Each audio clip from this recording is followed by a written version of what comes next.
Now, you're very welcome to KCWTV. We're going to talk about climate change and its effect on various parts of the world. I'm sure many of you are very familiar with some of the disasters that have been attributed to climate change around the world. But I'm joined in studio by two women who are with a newly established organisation set up in 2009 called Climate Wise Women. Now, its headquarters is based in the States, but the idea of the organisation is to enable women who come from countries which are being affected by climate change, whose own lives in many respects are also being affected, to bring them to different places like Ireland and elsewhere to talk about those effects and how their livelihoods are really being very badly affected by climate change. With me in studio now are two women who come from various parts of the world that are having climatic disasters. Ursula Rakova lives in a place near, it's a province of Papua New Guinea called Bougainville, but she's actually from one of the islands called Carteret Island. It's based in the Southwestern Pacific. It's being affected by climate change. And also here is Constance Okalit. She's from eastern Uganda. Ladies, you're both very welcome. Maybe, Ursula, if I can start off with you. You grew up on this island called Carteret. I'm sure a very nice, beautiful island, is it? Carteret Islands is very beautiful. It's got white sandy beaches. We love the sea. We are island people and we live by the sea. So the sea has always been our life. Sea has been your life, but it's now encroaching on your lives. The sea that once we loved is now turning against us, and it's causing a lot of inconveniences for us. It is washing away our homes. It is also destroying our food gardens, leaving us with very little to eat. Okay, you're saying that you can see this very noticeably. I think you would say that when you grew up on the island originally, you didn't see the kinds of disasters and rising sea levels that you're seeing now in Carteret. When I was a small girl, I did not witness a lot of these situations that we are now facing, but over the years, we have had more severe strong currents by the sea. We have had very extreme king tides that have washed away a lot of food gardens and even homes.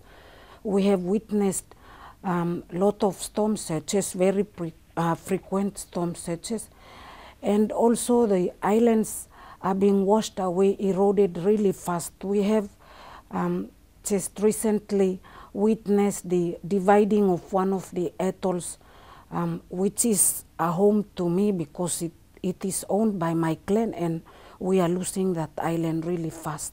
When you say an island now, is that a part of Carteret Island? It is a part of the island. There are 6 islands that form the Carteret Islands, and one of that is the 6th island, which is now divided 1 and 2. So you're saying that of the 6, nearly 1 has been eliminated by rising sea tides? It is almost being washed away. The part that got the sand bit on it is fast eroding. And this is the islands themselves. They have in total a population of about 3,300 or so people. That's right. And you're saying that for some of those people now, they would have had garden farms, and they would have been dependent on the land, or they would have been growing vegetables or whatever, that those garden farms are disappearing. A lot of the food gardens, we can now pedal our canoes over them. So we have lost almost 50 to 60% of our land being washed away. 50 to 60%? Of the land being washed away. I cannot really establish the actual percentage that we have lost, but we keep seeing our islands being eroded before our very eyes.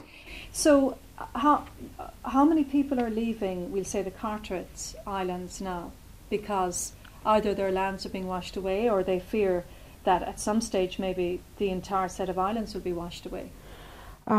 We have a population of 3,325 people. We have only managed to move 7 families. That's 70 people. So most of our island people are still living on the island. But have you been given estimates of when, we'll say, just take the Carterets, life there might become extremely untenable. Are you talking about maybe the next 10 years or 20 years, or does it extend longer than that? There is really no scientific evidence, because we have not had scientific study done on the Carterets since I can remember. But I know that we want to move 150 families from the island to mainland Bougainville, and we are doing that. Because they can't live on the island anymore, they've lost part of their land, is it? The islands will be there, but the food to sustain our lives will no longer be there, because we will no longer be able to grow the same food that had sustained us for many generations. So for us to continue to keep our people, we will have to move them to safe and secure lands on mainland Bougainville. And you're with Climate Wise Women, you've joined it as well, to talk about the effects of climate change. What is it that you are hoping to achieve by going around the world and telling people about, you know, how you believe climate change is affecting your set of islands? I am so thankful to the Climate Wise Women, its group, and also to Mary Robinson Foundation, Climate Justice, because I can share my story, not just locally on the island in Bougainville, but nationally and internationally with other people who will be interested to know, who also do not know the situation that we are being faced with. But if I'm able to extend this message to outside people who are willing to listen, I'm pretty sure they will also know that there are people out there who are suffering impacts of climate change, and I'm willing to share my story. But presumably you're hoping that something can be achieved from sharing your story. We all know how difficult it is to get countries to reduce their greenhouse gas emissions and to generally be more responsible in terms of any damaging ways of behaving or